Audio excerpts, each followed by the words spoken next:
Pegangan. Pegangan. 1, 2, 3.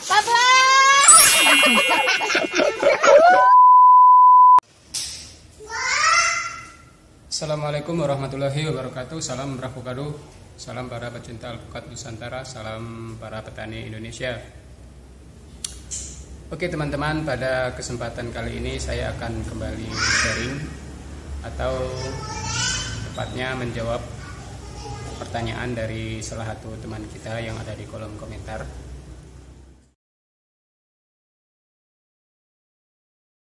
Beliau bertanya tentang bagaimana pasar alpukat khas. Sebelum saya menjawab, saya akan terlebih dahulu memberikan semacam wawasan ataupun pemahaman tentang pemasaran ya. Karena saya tidak bisa menjawab pertanyaan itu untuk memberikan jawaban secara general, karena setiap petani itu mempunyai kapasitas yang berbeda-beda. Yang pertama, memang tidak dapat dinafikan bahwa alpukat khas itu menguasai pasar alpukat dunia.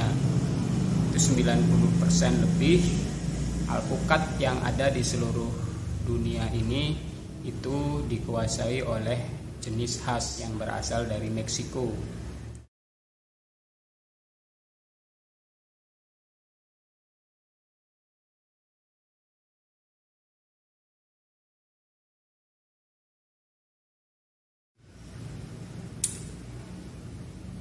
Akan tetapi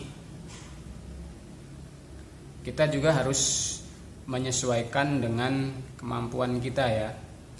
Untuk para pekebun ataupun grower alpukat yang memiliki relasi, memiliki jaringan yang bagus, itu menjadi bisnis yang cukup menjanjikan menurut saya ya. Karena kalau patokannya harga sekarang, memang alpukat khas itu dijual dengan harga kalau dirupiahkan itu berkisar antara 100 sampai 200 ribu per kilo. Ya, sedikit banyaknya melakukan riset dan juga pengamatan baik di medsos, berita-berita dan juga grup-grup WA. Jadi ada memang sebagian para petani kita itu yang menjual alpukat khas di harga 100 ribu rupiah per kilo. Dan alpukat khas itu kalau dijual dengan harga 100 ribu, minimal itu menengah ke atas yang mau membeli alpukat khas, dan orang-orang tertentu, bukan golongan menengah ke bawah lah bahasanya. Sedangkan konsumen kita, masyarakat kita di Indonesia ini secara ekonomi itu mayoritas masih kategori menengah ke bawah. Saran saya juga kepada para pekebun alpukat khas, sebelum menanam alpukat khas, lebih baik teman-teman itu mencicip terlebih dahulu alpukat khas. Apakah alpukat khas itu cocok untuk lidah orang kita, teman-teman?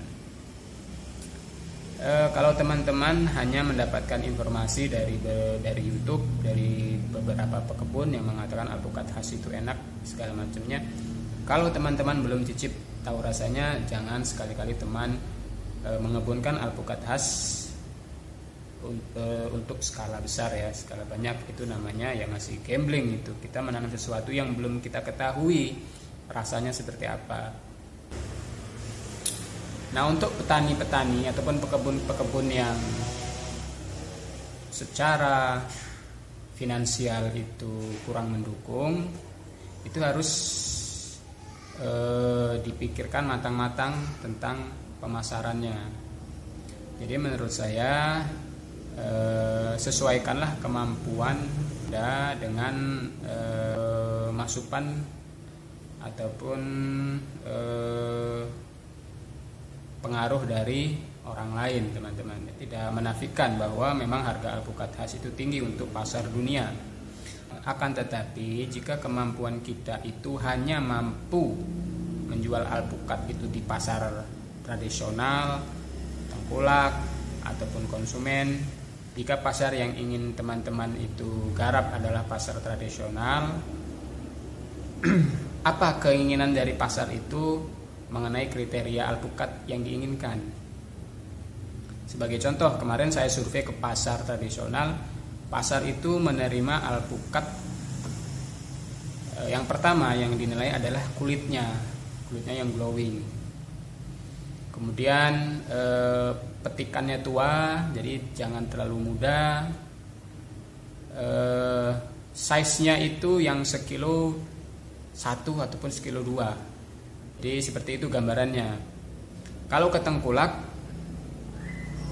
ataupun ke pengepul, mereka nggak melihat itu. Yang mereka lihat adalah kuantitinya, banyaknya. Biasanya itu kalau tengkulak di kampung-kampung itu mainnya borongan ya. Borongan itu satu pohon itu diambil semua. Nah, kalau seperti itu, saran saya teman-teman memilih jenis alpukat yang mempunyai produktivitas tinggi. Misalnya peluang, kendil itu punya produktivitas yang tinggi. Miki pun termasuk tinggi produktivitasnya ya. Untuk pekebun yang punya rencana mau menanam khas, sebaiknya teman-teman juga harus memikirkan pemasarannya seperti apa. Dan juga yang tidak kalah penting adalah adaptivitas. Apakah alpukat khas itu cocok ditanam di lahan kita? Karena tidak semua lahan itu adaptif dengan khas. Kalau ada yang bilang bahwa khas itu cocok di dataran tinggi, minimal 900 ke atas, itu DPL-nya tidak terlalu tinggi teman-teman, justru berada di pinggiran pantai.